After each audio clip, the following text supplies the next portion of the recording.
मुंबईतील रस्त्यांची कामं पावसाळ्याआधी पूर्ण करा असे आदेश दिले गेलेत। मुंबई महापालिका आयुक्तांनी कंत्राटदारांना सक्तीचे आदेश दिलेले आहेत।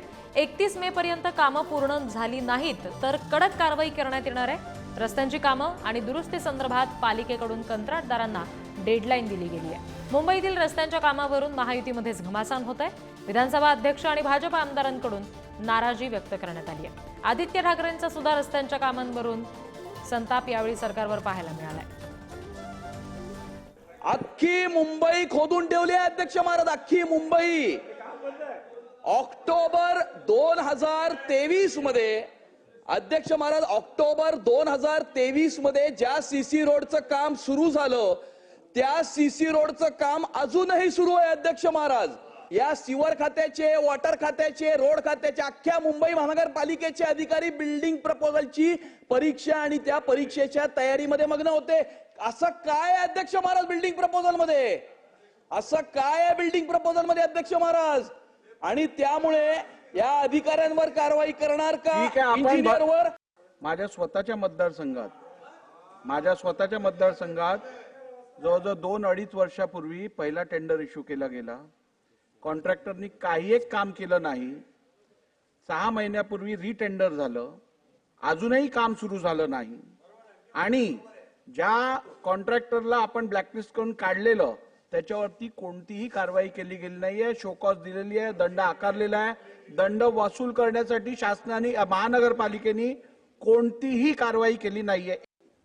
अध्यक्ष महोदय, आपण ज्या पोटतिडकीनं या बाबतीमध्ये सांगितले की माननीय तत्कालीन मुख्यमंत्री असतील, विद्यमान मुख्यमंत्री असतील, यांनी एका चांगल्या भावनेतनं हा प्रकल्प मुंबईकरांसाठी आणला, पण त्याच्यासाठी जर अशा पद्धतीचं गालबोट लागत असेल तर या संपूर्ण गोष्टीची चौकशी केली जाईल, हे मी सुरुवातीलाच सांगितलं।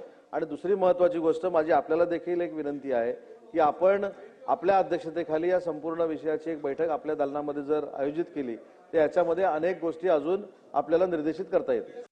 कुठे कुठे दिलेलं आहे ॲडव्हान्स मोबिलिटी? कारण मुंबईत जेव्हा आम्ही हा प्रश्न विचारला होता तेव्हा मुंबई महानगरपालिकेच्या आयुक्तांनी स्पष्टपणे प्रेस कॉन्फरन्स घेऊन सांगितली होती की आम्ही ॲडव्हान्स मोबिलायझेशन आता देणार नाही। काही आमदारांनी त्याला विरोध केलेला आहे, आम्ही ते ॲडव्हान्स मोबिलायझेशन रद्द करतोय।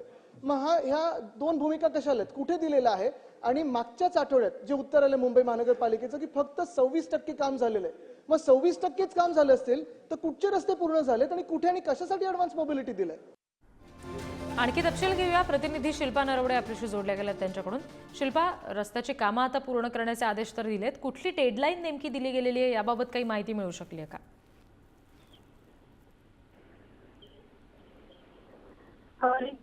पाहिलं तर मुंबईतील रस्त्यांची कामे ही सुरू आहेत। अनेक ठिकाणी रस्ते खोदलेले पाहायला मिळतात।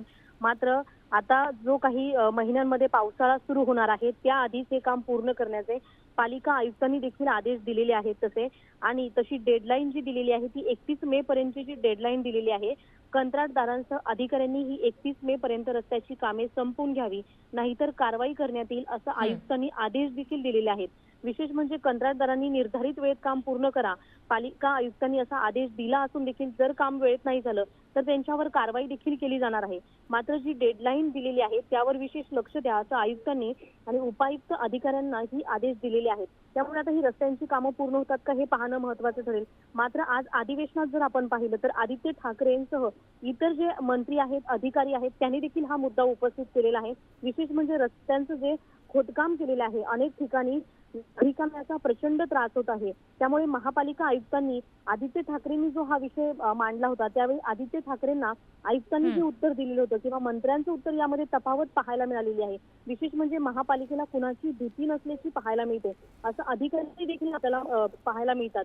या गॅलरीत आयुक्त आणि कुणी अधिकारी नाहीयेत। जे कन्सल्टंट नेमलेले आहेत त्यांची गुणवत्ता तपासणी करणारी संस्थेमध्ये किती निवृत्त अधिकारी आहेत असे विविध प्रश्न उपस्थित झालेले आहेत। विशेष म्हणजे रस्त्यांची जी निविदा काढलेली आहे, जे कंत्राटदारांना काम दिलेलं आहे ते देखील वेळेत पूर्ण होत नाही। अनेक कामं ही कंत्राटदार देऊन काम रस्त्याचं खोदकाम देखील झालेलं नाही। त्यामुळे जी निविदा आहे ती 6080 कोटींची त्यामध्ये कुठेतरी तफावत आलेली पाहायला मिळते.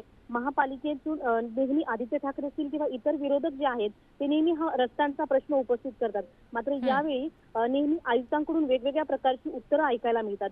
त्यामुळे आता सत्ताधारी आणि विरोधकांनी जो हा रस्त्याचा मुद्दा मांडलेला आहे त्यावर सत्ताधाऱ्यांनी देखील उत्तरं दिलेली आहेत. त्यामुळे आता हा रस्त्यांचा मुंबईला जे खड्डेमुक्त करण्याचं स्वप्न होतं ते कुठेतरी पूर्ण होतंय की नागरिकांच्या अडचणींमध्ये किंवा पालिका कुठेतरी वायफळ खर्च करते किंवा कंत्राटदारांचे खिसे भरले जातात का, हा महत्त्वाचा मुद्दा उपस्थित झालेला निश्चित. आहे. आणि त्याच्यामुळे आता अपेक्षेपेक्षा लवकर ही सगळी कामे पूर्ण व्हावी तितकीच अपेक्षा आहे. सामान्य माणसाचं जीवन आणखी सुकर होईल त्यातून. धन्यवाद शिल्पा दिलेल्या माहितीसाठी.